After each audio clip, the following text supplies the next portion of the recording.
Beseech you, sir, be merry. You have cause, so have we all of joy. For our escape is much beyond our loss.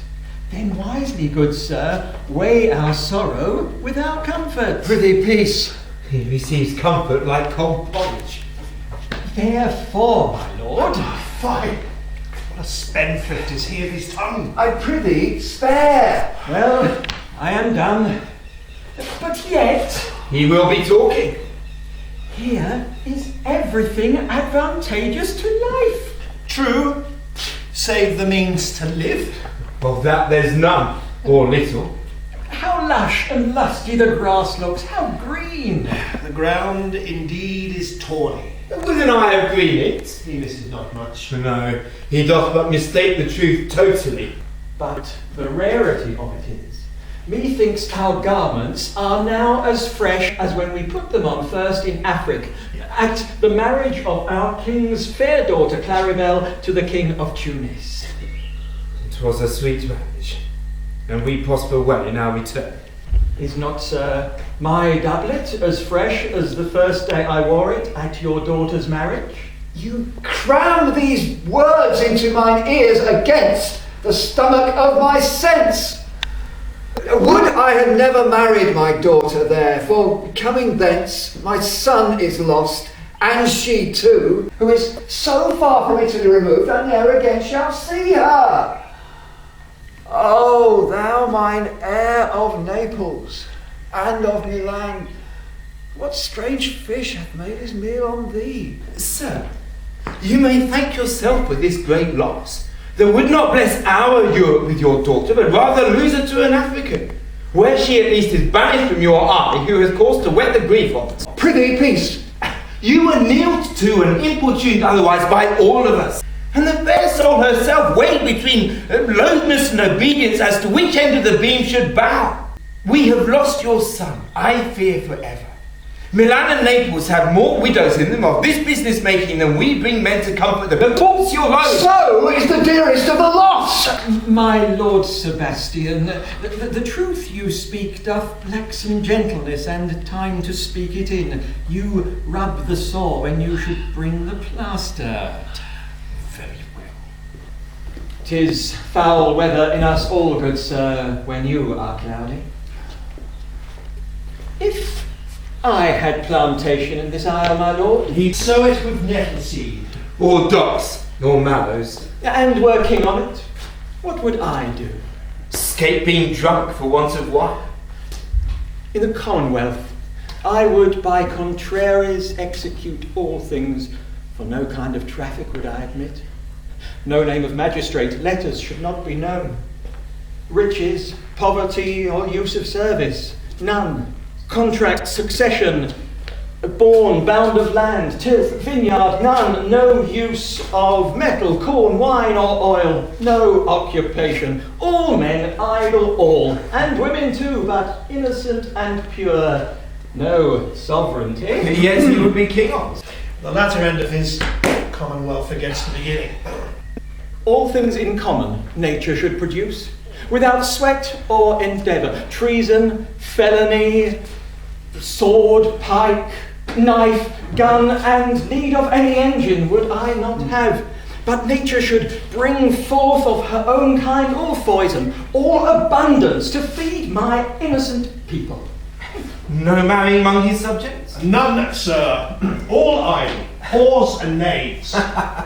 God save his majesty. And long live Gonzalo. And do you mark me, sir? I prithee no more. Thou dost talk nothing to me.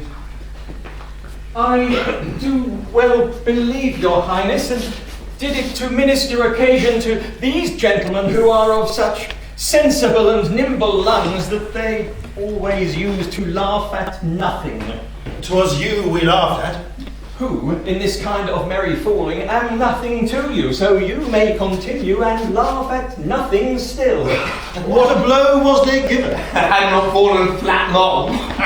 You are gentlemen of brave metal. You would lift the moon from her sphere if she would continue in it 5 weeks without changing. We would so, and then go back vowing. Nay, good my lord.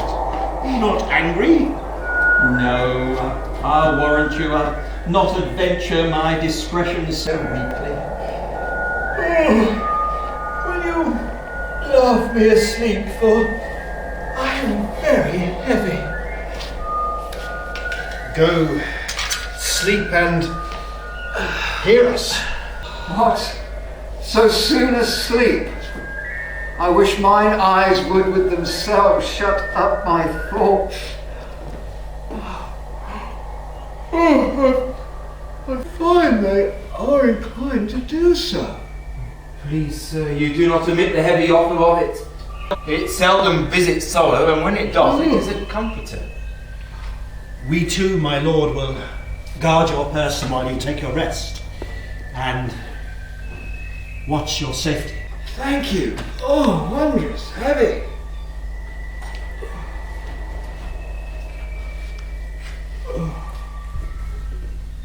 What a strange drowsiness possesses them. It is the quality of the climate. Why then doth it not our eyelids sink? I find not myself disposed to sleep. Nor I. My spirits are nimble. They fell together as by consent. They dropped as by a thunderstroke. What might! Worthy Sebastian, oh what might! No more. And yet, methinks I see it on thy face, what thou should be. The occasion speaks thee, and my strong imagination sees a crown dropping upon thy head. What? Art thou waking? Do you hear me speak? I do. And surely it is a sleepy language thou speaks out of thy sleep. What is it thou didst say?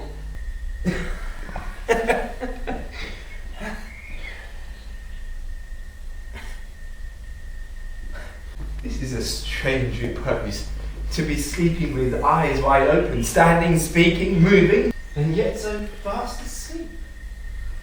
Noble Sebastian, thou letst thy fortune sleep. Thou dost snore distinctly. There's meaning in thy snores. I am more serious than my custom. Oh, if you but knew how you the purpose cherish, whilst thus you mock it, how in stripping it you more invest it. Prithee say on. Thus, sir, although this lord of weak remembrance, this who shall be as of little memory when he is earthed, have here almost persuaded the king his sons alive? 'Tis as impossible that he's undrowned as he who sleeps here swims. I have no hope that he's undrowned. Oh, out of that note hope. What great hope have you? Will you grant with me that Ferdinand is drowned? He's gone. Then tell me, who's the next heir of Naples? Claribel. She that is queen of Tunis?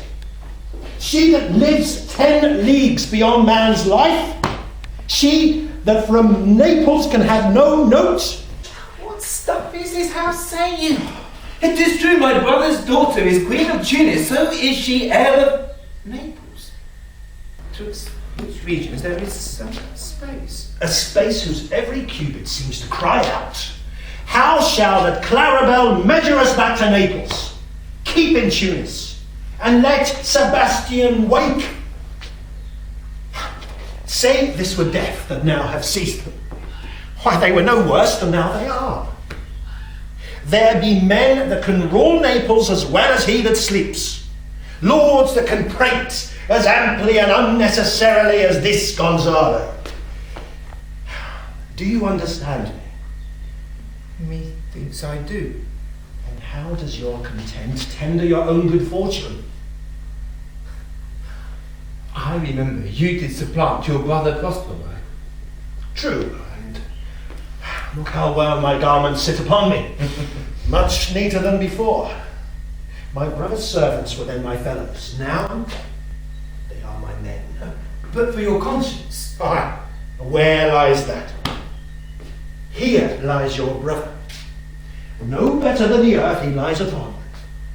If he were that, which now he's like that's dead, whom I, with this obedient steel, 3 inches of it, can lay to bed forever. For all the rest, they'll take suggestion as a cat laps milk. They'll tell the clock to any business we say befits the hour. Thy case, dear friend, shall be my precedent. As thou gotst Milan, I'll come by Naples. Draw thy sword, one stroke shall free thee from the tribute thou payest, and I, the king, shall love thee. Draw together. And when I rear my hand, do you the like. Fall it on Gonzalo. Oh, but one word. My master through his art foresees the danger that you, his friend, are in, and sends me forth to keep them living, else his project dies. While you here do snore and lie, open-eyed conspiracy hath time doth take. If of life you keep a care, shake off slumber and beware. Awake, awake! Let us both be sudden. Now but angels preserve the king! Why? How now? Oh, awake! Why are you drawn? Why foolish ghastly looking? Whilst we were securing your repose, even now, we heard a hollow burst of bellowing like bulls, or rather lions. What's that? Did it not wake you? It struck my ear most terribly. I heard nothing. Oh, it was a din to fright a monster's ear, to make an earthquake. Sure, it was the roar of a whole herd of lions. Heard you this, Gonzalo? Upon mine honour, sir, I heard a humming, and that a strange one too, which did awake me. I shaked you, sir, and cried. As mine eyes opened, I saw their weapons drawn. There was a noise, that's verily. 'Tis best we stand upon our guard or quit this place. Let's draw our weapons. Lead off this ground, and let's make further search for my poor son. Heavens keep him from these beasts, for he is sure in the island. Lead away. Prospero, my lord, shall know what I have done. So, king, go safely on to seek thy son.